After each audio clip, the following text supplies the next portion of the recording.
The up and down West Virginia budget outlook is looking up again. In fact, indications are that huge deficits may not actually materialize, and that means those $100 million budget cuts we have all been hearing about are not going to happen. The state legislature has been briefed by the Department of Revenue, which had been bracing for the possibility of budget cuts in the range of $100 million.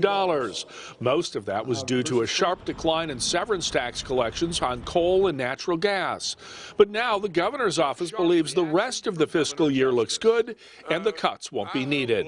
Well, obviously we're encouraged. First want to say Merry Christmas. It's a great present when you look at it in that perspective, and it's sort of what we've anticipated. I think maybe perhaps they jumped a gun a little early.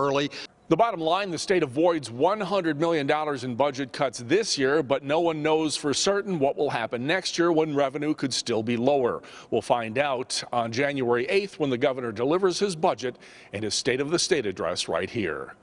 It was just a month ago that October revenue again fell short of expectations, meaning the annual deficit to that date was $33 million. The possibility of $100 million in budget cuts looked very possible.